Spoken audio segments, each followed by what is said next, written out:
உன்னோடுதான் என் ஜீவன் ஒன்றாக்கினான் நம் தேவன். நீதானம்மா என் தாரம் மாறாதம்மா என் நாடும் இந்த நேசம் பாசம் நாடும் வாழ்க. இலை என்ன மாமனையே அப்படி வெறிக்கி வெறிக்கி பார்த்துட்டு இருக்கா?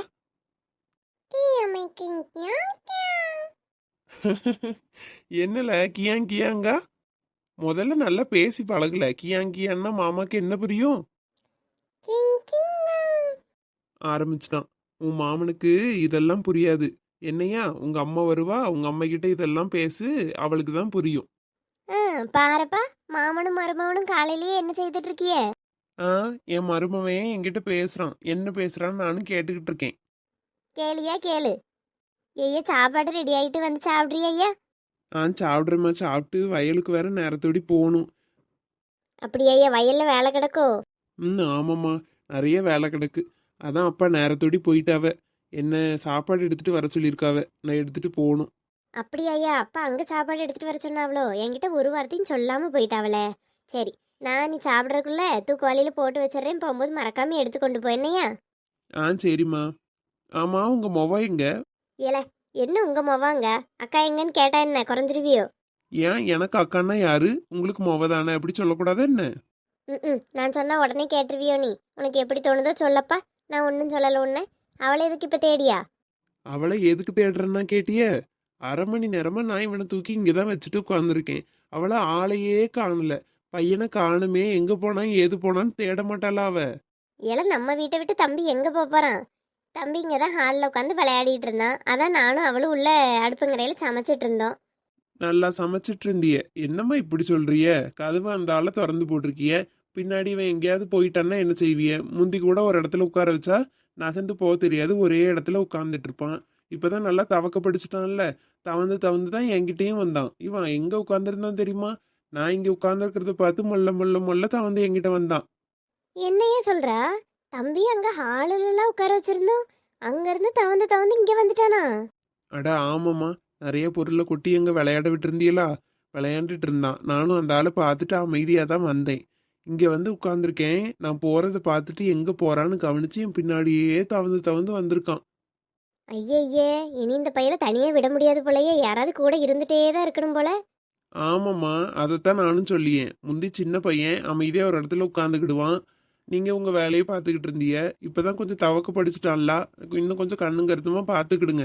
சரி மக்கா, இனி பத்திரமா பார்த்துக்கிடியோம். நாங்க என்ன நினைச்சோம், சரி ஒரு 2 தடவை தவந்துட்டு அப்படியே அந்த ஆளை உட்காந்துடுறான், ரொம்ப தூரம் தான் இன்னும் தவந்து போலையேன்னு நினைச்சோம். இவ்வளவு தூரம் வந்துட்டான்ல, இனி பார்த்துக்கணும். சரியா? சரி, பேசிட்டே இருந்தா இருந்தாலும் நேரம் ஆயிட்டே தான் இருக்கும். வா, நீ சாப்பிட்டுட்டு வயலுக்கு கிளம்பு என்ன? வாரேம்மா. சித்த அக்காவை வர சொல்லுங்க, தம்பியை கொடுத்துட்டு வாரேன். சரி மக்கா, வர சொல்லியே.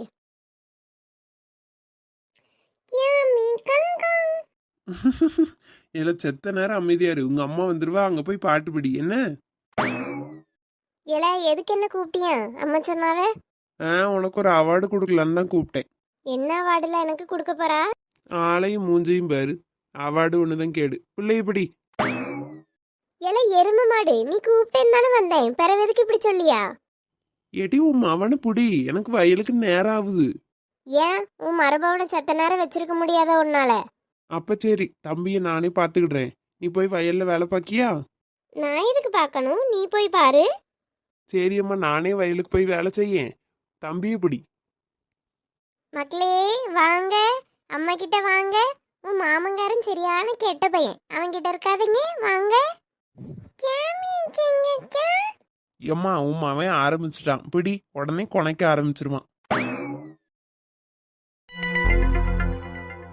அப்பா தேங்காய் மூடையெல்லாம் எடுத்துட்டு போச்சனாவ தம்பி. நான் சாயங்காலம் வந்து கணக்கு பாத்துக்கிறேன்னு. சரிண்ணே, சரி பரவாயில்ல. அப்பா சொல்லி தான் விட்டாவ. ஆல்ரெடி ஒரு லாரி போயிருக்குல்ல, இது 2வது லாரிக்கான மிச்சம். இதெல்லாம் இங்க இருக்கு. இதெல்லாம் எடுத்து ஆளுவில ஏற்ற சொல்லிருங்க. பிறகு கணக்கு சாயங்காலம் வந்து பாத்துக்கிடலாம் என்ன? சரி தம்பி. விலையெல்லாம் கொஞ்சம் பார்த்து போட்டு கொடுங்கண்ணே. கண்டிப்பா தம்பி, இத்தனை வருஷமா உங்ககிட்ட தான் எடுத்துட்டு இருக்கேன். விலை இப்போ மார்க்கெட் ரேட்டுக்கு எவ்வளோ வருதோ அதை கண்டிப்பா பார்த்து என்னன்னு நம்ம பார்த்துக்கிடலாம் சாயங்காலம் வந்து. என்ன தம்பி? சரிண்ணே. என்னதான் நாங்கள் இத்தனை மூடன் கணக்கு சொன்னாலும் நீங்களும் ஒரு தடவை எண்ணிக்கங்க என்ன? எங்ககிட்டயும் கணக்கு இருக்கட்டும், உங்ககிட்டயும் கணக்கு இருக்கிறது நல்லது தானே? சரிப்பா, மொத்தம் எத்தனை மூடை முதல் லாரியில போச்சுன்னு கணக்கு வச்சிருக்கேன். இப்பயும் எத்தனைன்னு கணக்கு பண்ணிட்டு தான் வண்டி எடுப்பேன். என்ன? சரிண்ணே சரி. அட என்னடா இது, நம்ம மாமா நின்றுட்டு இருக்காரு, எதிர்பார்க்கவே இல்லை. யார் அது? யார்கிட்டயோ பேசிட்டு இருக்காரு. கீழே சாக்கு மூட தேங்காய்லாம் கிடக்கிறத பார்த்தா வியாபாரி போல் இருக்கு. சும்மாவே நம்மளை கண்டுக்க மாட்டாரு, இதில் வியாபாரி கூட பேசினா என்ன கண்டுக்கவா போறாரு? சரி, நம்ம பார்த்தாச்சு, அப்படியே கிளம்புவோம். ஐயோ, இது என்ன திடீர்னு திரும்பி இப்படி பார்க்குறாரு? ஓ என்ன இந்த நேரத்தில் இங்கே எங்கே சுற்றிட்டு இருக்க? இது என்ன கனவா நனவா திடீர்னு பேசுறாரு? அது ஒன்றும் இல்லை மாமா, ஃப்ரெண்டு வீடு வரைக்கும் போயிட்டு இருக்கேன். ஃப்ரெண்டு வீடா? யார் வீட்டுக்கு போகிறா? முத்து வீட்டுக்கு. முத்து வீட்டுக்கு இந்நேரத்துக்கு எதுக்கு போகிற? வெயில் எப்படி அடிக்குது? வீட்டில் இருக்கிறத விட்டுட்டு வெயிலுக்குள்ளே எதுக்கு அங்கேயும் இங்கேயும் அலைஞ்சிட்டு திரியிற நீ? இல்லை மாமா, காலேஜில் பரீட்சை நடக்குது. என்னோட புக்கை தெரியாமல் அவன் நேற்று காலேஜில் மாற்றி எடுத்துகிட்டு போயிட்டா.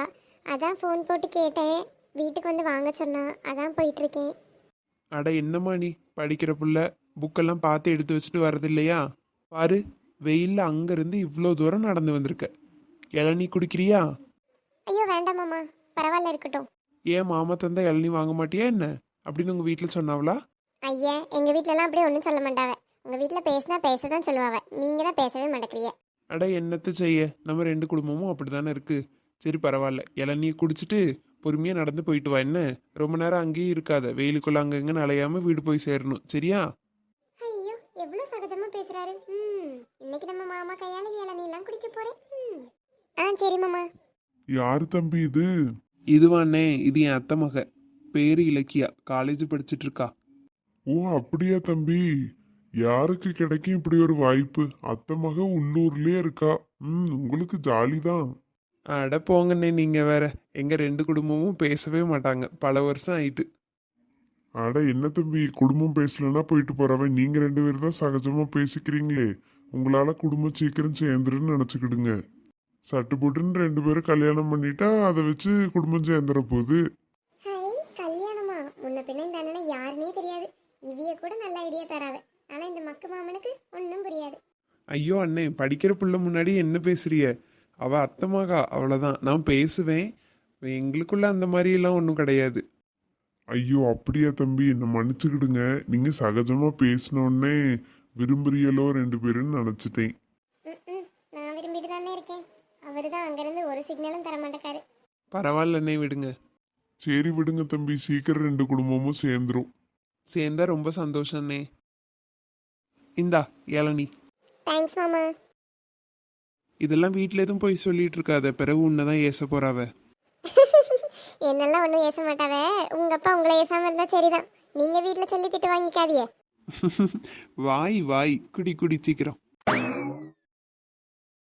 ஆதிரா, உனக்கு ஒரு விஷயம் தெரியுமா? இன்னைக்கு எம்டியோட சன் வந்திருக்காங்க ஆஃபீஸ்க்கு. எம்டியோட சன் வந்திருக்காங்களா? ஏன், அவங்களும் பிஸ்னஸ் ஹேண்டில் பண்ணிப்பாங்களா? அவர் பிஸ்னஸ் டேக் ஓவர் பண்ணுவாங்களான்லாம் எனக்கு தெரியாது, பட் எப்பயுமே வர மாட்டார், ரேராக வருவார். இன்னொன்று சொல்லணும்னா, இங்கே உள்ள நிறையா பேர்த்துக்கு அர்ஜுன் சார் மேலே ஒரு க்ரஷ். ஏன், அந்த அர்ஜுன் சார் அவ்வளோ அழகாக இருப்பாரா? ஆமாம் Aathira, he such a cute guy தெரியுமா? ரொம்ப சாஃப்ட் அண்ட் ஹம்பிள், ரொம்ப கைண்டாக பேசுவார் எல்லார்கிட்டையும், ஸ்மைலிங் ஃபேஸோடு இருப்பார். இது அவர் ஆஃபீஸ், அதனால அவர் கைண்டாக அப்படி பேசி தான் ஆகணும். பட் அவரோட ரியல் கேரக்டர் எப்படி இருக்குன்னு நமக்கு தெரியாதுல்ல. சாச்சா, அப்படிலாம் இல்லை, அவர் சூப்பர் கேரக்டர். என்கிட்ட சொன்ன மாதிரி வேற யார்கிட்டயும் போய் சொல்லிடாத. தீவிர ஃபேன்ஸ் எல்லாம் இருக்காங்க அவருக்கு. வேற யார்கிட்டயாவது நீ இப்படிலாம் சொன்னால் சண்டைக்கு வந்துடுவாங்க உங்ககிட்ட. எம்மாடி, சண்டைக்கெல்லாம் வருவாங்களா? அந்த அளவுக்கு என்ன அவருக்கு ஃபேன் பேஸ் இருக்கா? ஆமாம் ஆதிரா, நீயே ஒன்ஸ் அவர்கிட்ட பேசி பாரு, உனக்கே அவரை ரொம்ப பிடிச்சிரும். ஐயோ வேண்டாப்பா வேண்டாம், நான் வந்தது வேலைக்கு, நான் வந்த ஒர்க்கை மட்டும் தெளிவாக பார்த்தா போதும், எனக்கு யாரையும் பிடிக்கலாம் வேண்டாம். ஐயோ, உன் பின்னாடி டிஎல் வந்து நிற்கிறாண்டி. சொல்லுங்க சார். இன்னைக்கு எம்டி சாரோட சன் வந்திருக்காங்க.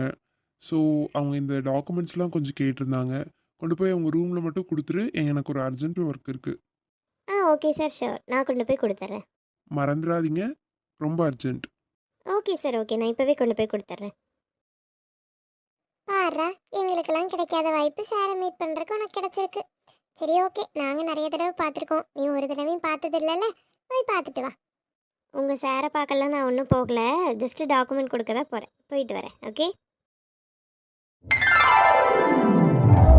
இவர் தான் அந்த புது எம்டி சாருன்னு நினைக்கேன். அந்த சைடு திரும்பி நின்றுட்டு இருக்காவ. சரி பரவாயில்ல, நம்ம ஃபைல் கொடுக்க தானே வந்தோம், வந்த வேலையை பார்க்கலாம். Excuse me sir. எஸ். அடக்கடவுளே, இவன் தான் அந்த புதிய எம்டியா? செத்தேன், இவன்கிட்ட தான் நேற்று எச்சா வாய் வேற பேசிட்டேன். பரவாயில்ல, அப்படி ஒன்றும் நம்மளும் தப்பாக பேசலையே. அவன் மேலேயும் தான் நேற்று தப்பு இருந்து, நம்ம கரெக்டாக தான் பேசியிருக்கோம். இதுக்கெல்லாம் பயப்படக்கூடாது. மணி சார்கிட்ட சம் டாக்குமெண்ட்ஸ் நீங்கள் கேட்டிருப்பீங்க போல். சார் என்கிட்ட கொடுத்துட்டு வர சொன்னாங்க, அதான் வந்தேன். நான் இதை மணி சாரை தானே எடுத்துட்டு வர சொன்னேன். நீங்க எதுக்கு தேவையில்லாம இதை கொண்டு வரீங்க? சார் ஆக்சுவலி மணி சார் எனக்கு டிஎல், என்னோட டீம் லீடர் என்ன சொல்கிறாங்களோ அதை கேட்டு தான் நடக்கணும். ஸோ அந்த பொசிஷனில் தான் நான் இருக்கேன். ஸோ அவங்க கொடுத்த ஒர்க்கை நான் கம்ப்ளீட் பண்ணுறேன். ஒரு எம்டி கிட்ட எப்படி பதில் பேசணும்னு கூட தெரியல. உங்களெல்லாம் யாரு ஹையர் பண்ணது ஃபர்ஸ்ட்? சார் வேறு யாரும் என்ன ஹையர் பண்ணல, உங்கள் ஆஃபீஸில் உள்ளவங்க தான் என்ன ஹையர் பண்ணாங்க.